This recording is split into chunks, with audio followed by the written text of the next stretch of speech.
Hey Calculus, Mr. Florio, let's try U-substitution part 2. This is going to be short. I'm just going to do more U-substitution problems with a definite integral. So we're just going to plug in our limits of integration. I'm going to look at two different ways of doing it. And it'll be up to you to do whichever way you prefer. But the idea is we just want to evaluate this integral just like we've been doing. The only difference now is it's a definite integral. This integral is from 0 to 1. So we're really trying to find the area under the curve. So if I want to integrate this, of course we could just, you know, expand this to the third power, distribute the x in, and find the antiderivative of each term. But I'm going to try to use substitution here because x squared plus 1, that function's derivative is 2x. And I see an x right here. The 2 I can get rid of by just dividing by 2 and or taking half of the actual integral. So let me take u to equal x squared plus 1. du would be 2x dx. I just want x dx, so I'm going to write this as 1/2 du equals x dx. And then when I take the integral, this right here is u. So I'm going to have u to the third. And then the x dx is what I'm going to replace with 1/2 du. Notice that I didn't write the going from 0 to 1. I'm going to leave that alone for now, and that's where the kind of the difference comes. But I'm leaving these blank for a minute, and we'll go back to that maybe after. But the antiderivative of 1/2 u to the third, it'd be 1/2 u to the fourth times the fourth. And that's just 1/8 u to the fourth. Now this is where things get a little different. What we would do now is we would probably plug x back in,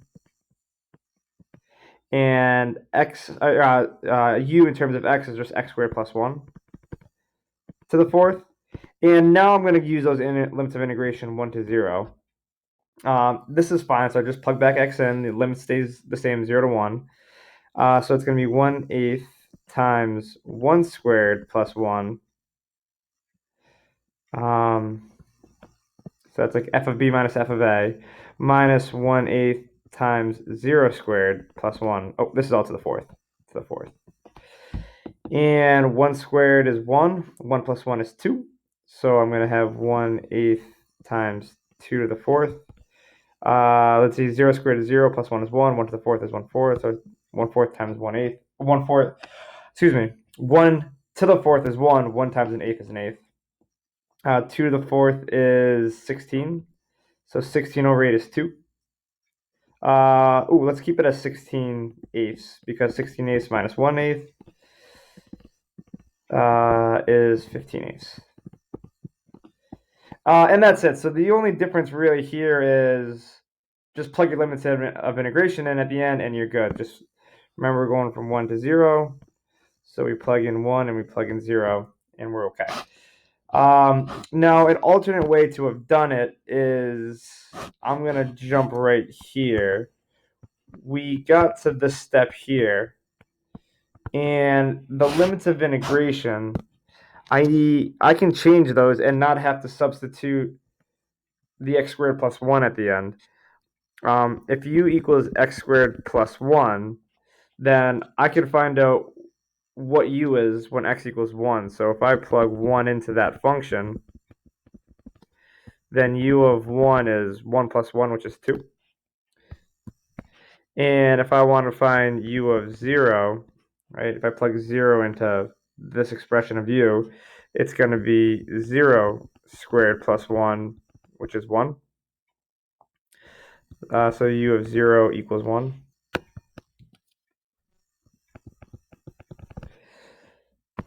So I can instead leave the limits as 1 to 2, and once I take the antiderivative, so I'm just going to jump right here now. We said it was 1/8 u to the fourth. I can take that, not having to switch the x back in, from 1 to 2. Okay, so now instead of replacing the x squared plus 1 and leave it in terms of u, this is really just 1/8 times 2 to the fourth minus 1/8 times 1 to the fourth. And again, I'm just using that fundamental theorem of calculus. I'm plugging in my limits This is f of b minus f of a. And we'll still get the same answer. 2 to the fourth, well, it's just repeating this right here. 2 to the fourth is 16, so we have 16 eighths minus 1 eighth, which is 15 eighths. So we still get the same answer either way. And from my experience, most books will do it this method where they just change the limits of integration. It's that law of conservation of misery again. We can make the beginning a little bit harder by changing the limits, but then plugging in at the end's easier. Or we can just plug in at the end all at once, and now the plugging in step will be a little bit tougher, but I don't have to change my limits of integration. Either way, you're plugging in, and you're going to get 2, and when we plug in, we get 1. So you're still going to get, you're really doing the same amount of work. It's just at what step do you want to do it. Anyways, that's it for that example. Let's look at another one. Evaluate A, the area of this function between 1 and 5. And this one I'm going to do 2 different ways, but the book way was very different from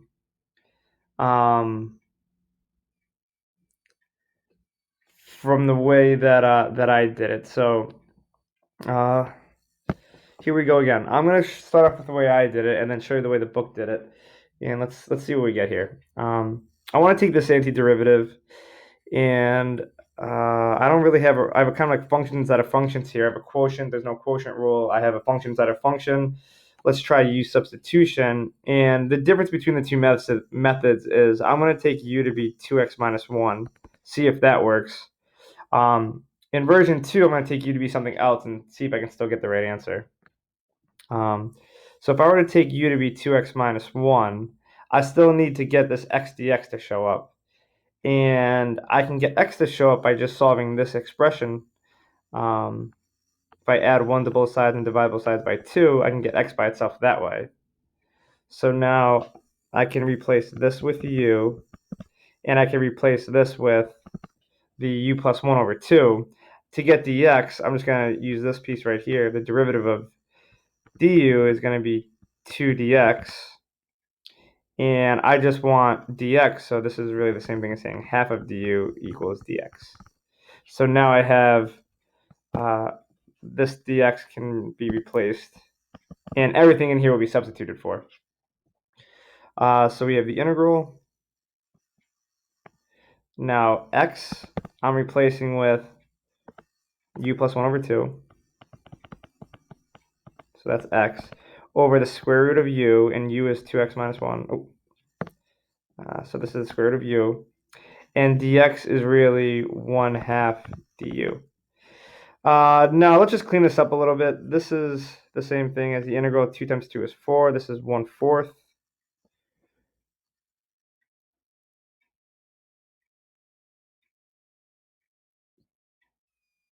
Let me see. Yes, 1/4. U plus 1 over the square root of u, which is really u to the 1/2. And I can factor out the 1/4, and I'm going to distribute the u divided by the square, u plus 1 over u to the 1/2. So u over u to the 1/2 is u to the 1/2, right? Just subtract the exponents. 1 minus 1/2 is 1/2.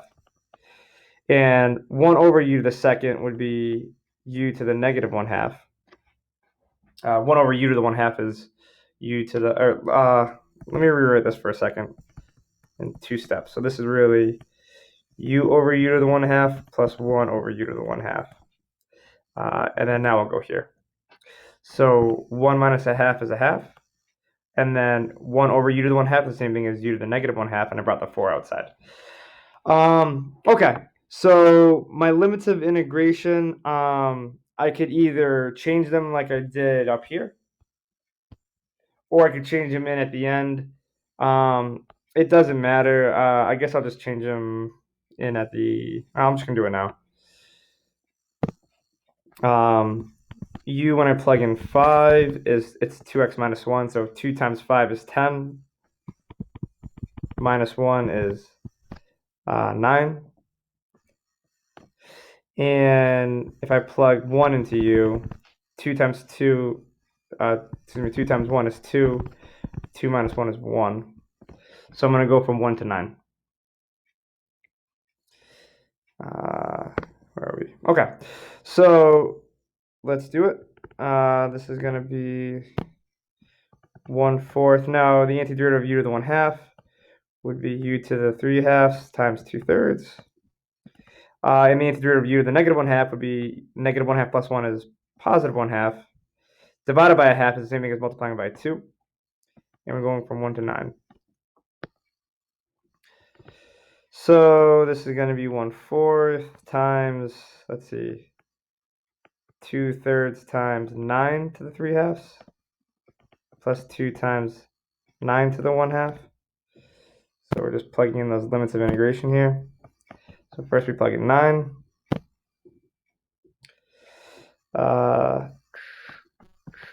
Minus, and do the same thing, 2/3. And this time we're going to plug in 1.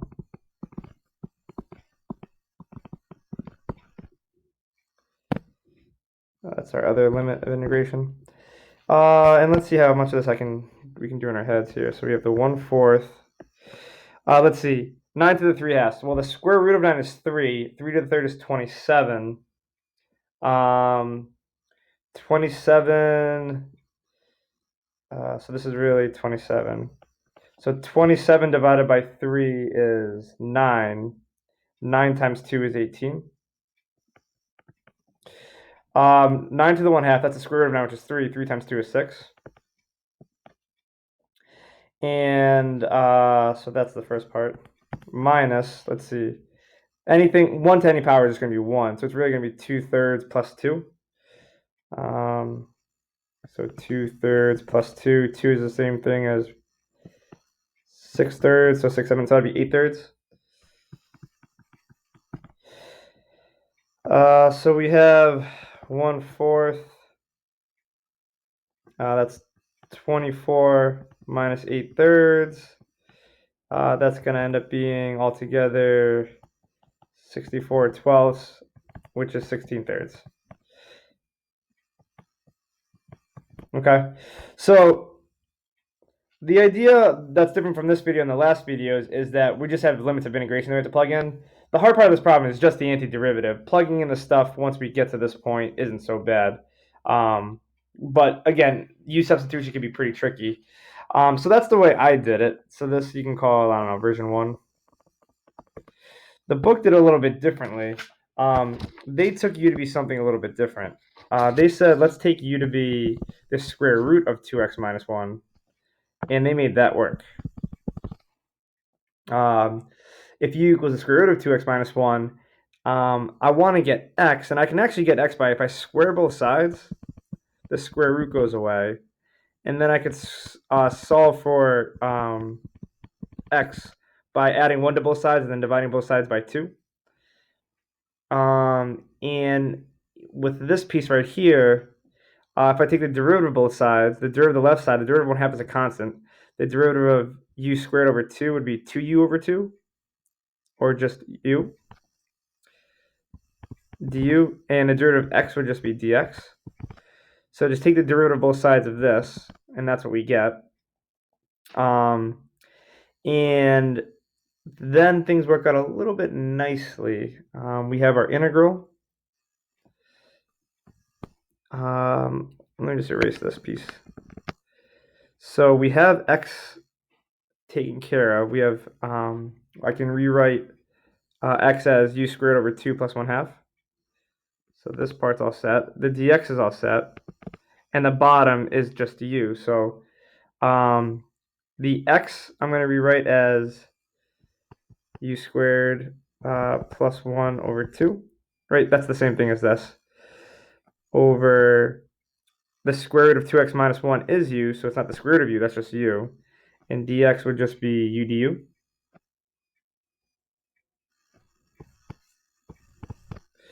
And these are going to cancel out, which is really nice, because now we have the integral of, did I drop the 2 somewhere? Nope, I'm okay. I'm going to factor this 2 out, and then I'm just going to have u squared plus 1.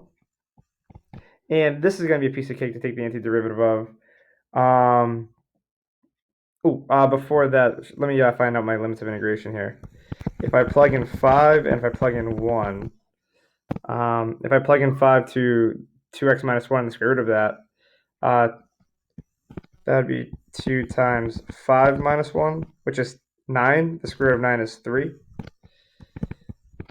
2 times 1 minus 1. So 2 times 2 is 1. Excuse me, 2 times 2 is 2. 2 minus 1 is 1. The square root of 1 is still 1. So now we're going from 1 to 3. And here we go. So this is going to be 1/2, 1/3 u to the third plus u. I'm just taking the antiderivative of that from 1 to 3. So that's going to be 1/2 times, now let's do that fundamental theorem of calculus, 1/3 3 to the third plus 3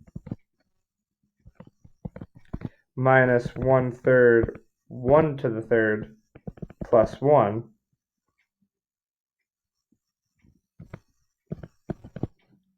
Just going to plug those numbers in. So we plug in 3 and we plug in 1. And let's evaluate that. I bet we get the same thing, or at least I hope we do. So this is 1/2 times 3 to the third is 27. 27 over 3 is 9. Plus 3.